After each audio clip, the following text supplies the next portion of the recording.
Sunday the 17th of April and I'm out hunting for photographs. Now today the plan is to head to Mount Bruce to the National Wildlife Centre and see what birds are down there, but that's only part of the story. I'm planning to photograph for 2 videos today. One is a landscape one with a focus very much on older buildings and panoramas, and the other will be wildlife, as in birds. Now, so that's the plan. At this stage, it's fairly windy with the forecast for a modest amount of cloud and the wind to settle down. It's a southeasterly. I'm here at the Mercury Wind Farm on North Range Road, and I'm going to take some panoramas and then go from there. Thank you.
I'm at the National Wildlife Centre now, and my plan is to go into what they call the free flight cage, where you can photograph birds as they fly around and as they're roosting in the foliage. So that's the plan. Originally, I think I said that this was going to be a 2 video day, but I've run out of cloud actually, and I've decided that what I'll do is I'll amalgamate this in with the other video and with the panoramas I've done. Thank you.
time's getting on, it's around about 11 o'clock, and I'm in the township of Eketahuna. I've been to the National Wildlife Centre, and now what I'm doing is just having a wander around the village, mainly around the main street, and recording the state of many of the buildings. A lot of the buildings are getting pretty derelict, and it's a reflection on what's happening in rural towns in New Zealand. Anyway, that's going to be interesting, and I'll put those up now. Thank you.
Right, I'm back home now, and it's time to wrap this video up.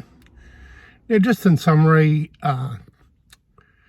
the panoramas were pretty challenging, to be honest.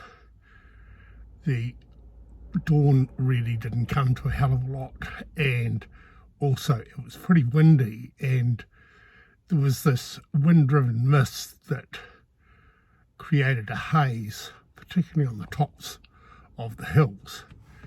So in some ways I'm a little bit unhappy with the panoramas. They're not the best I've done, but I guess I found another couple of spots where I've not taken panoramas from before to go back to, so that's a good thing. In terms of the birds at Pukaha,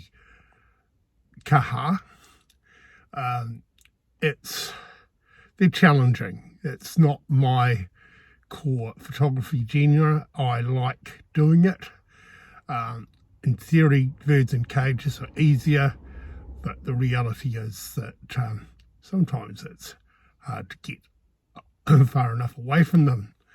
And a number of I've learnt one trick out of it, is that you can actually take a photo of a bird through a cage, so long as you use manual focus and get the cage wire out of focus.